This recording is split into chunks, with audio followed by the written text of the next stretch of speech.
Hi everyone, moment blogs চ্যানেলে আপনাদের সবাইকে স্বাগত। আশা করি আপনারা সবাই খুব ভালো আছেন, আমিও খুব ভালো আছি। আমরা আজকে চলে এসেছি কালিম্পং ডিস্ট্রিক্টের একটা ছোট্ট গ্রাম পানবুতে ঘুরতে। আর আমরা আছি হচ্ছে মঞ্জুশ্রী ধিম বা মঞ্জুশ্রী রিট্রিটে। ভীষণ সুন্দর একটা রিসর্ট, হোমস্টে এটাকে বলা যায় না।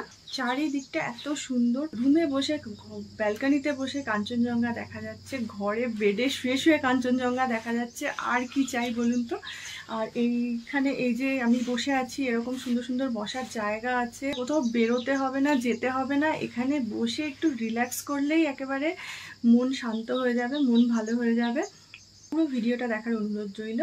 পুরো রিভিউ, মানে আমরা যে থাকলাম, খেলাম, ঘুরলাম, সেটা যে কেমন হলো পুরোটাই আপনাদের সঙ্গে শেয়ার করছি।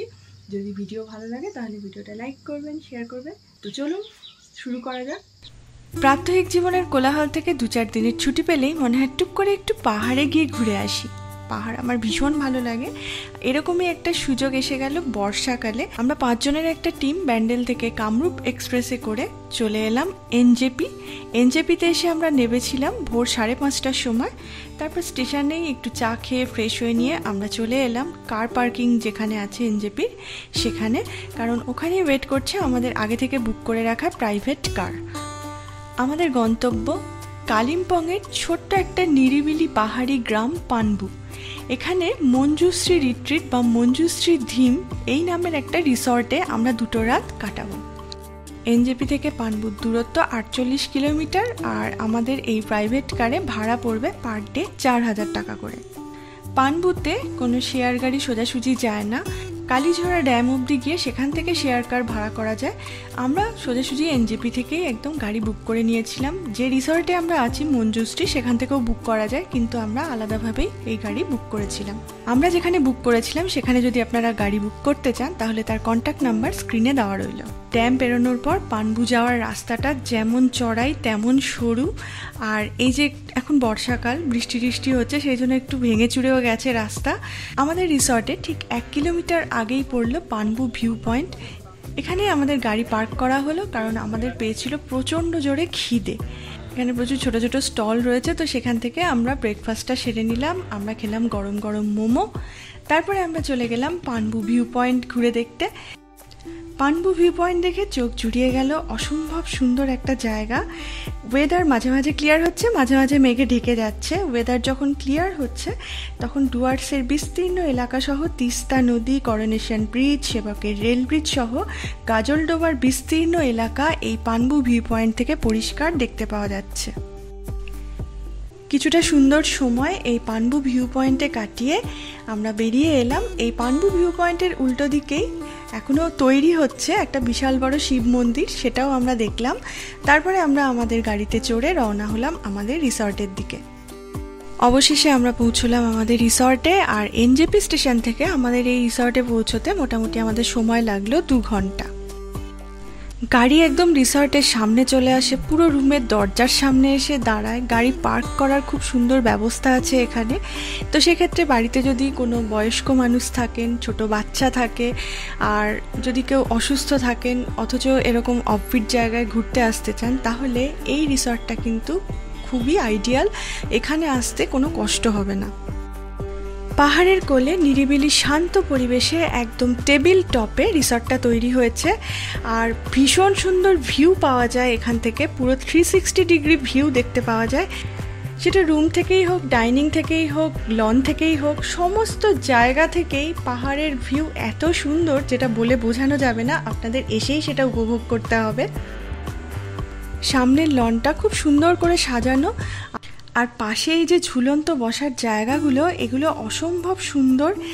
এখানে বসে আপনারা অনেকটা সময় কাটাতে পারেন নিজের প্রিয়জনদের সাথে।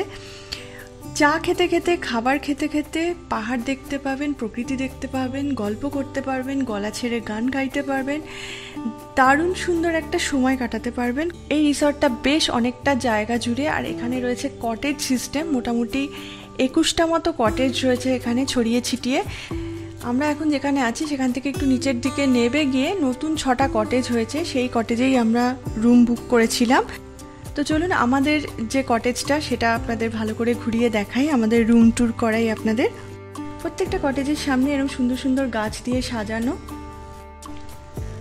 রুমের ভেতর নিট অ্যান্ড ক্লিন, পরিষ্কার সুন্দর, বিশাল বড় বড় রুম, একটা ডাবল বেড, একটা সিঙ্গেল বেড, 3 জন আরামসে থাকা যায়। আর এই দুটো বেড ছাড়াও এখানে পাশে দুটো ছোট টেবিল রাখা রয়েছে, সেটাও সুন্দর করে গাছ টাছ দিয়ে সাজানো। আর এই রুমগুলো সব থেকে ইন্টারেস্টিং বিষয় হলো এই রুমগুলোতে রয়েছে ডাবল ব্যালকনি। বাইরের দিকের ব্যালকনিটা এরকম ভীষণ সুন্দর, সামনে পাহাড়ের ঢাল, মাঝখান থেকে এরকম সরু রাস্তা চলে গেছে, এরকম একটা ছবি, আর নিচে এরকম একটা আলমারি মতো করা আছে যার উপরটাও একটা টেবিল মতো ইউজ করা যাবে এখানে চাটা করে খাওয়ার জন্য। একটা ড্রেসিং টেবিল রয়েছে, বাথরুমটাও একদম পরিষ্কার পরিচ্ছন্ন, বেসিন আছে, গিজার আছে, আর টাওয়েল, সোপ এসব দিয়ে দিয়েছিল আমাদের। আর জলের কোনো প্রবলেম আমাদের হয়নি, প্রচুর পর্যাপ্ত পরিমাণে জল আছে। রুমের ভেতরগুলো কাঠ দিয়ে ডেকোরেট করা। আর এই যে দেখুন ফ্যান চলছে, কারণ আমরা বর্ষাকালে এসেছি, তবু একটু গরম গরম ভাব দিনের বেলাটায় আমরা পেয়েছি। রাতের দিকটা বেশ ঠান্ডা।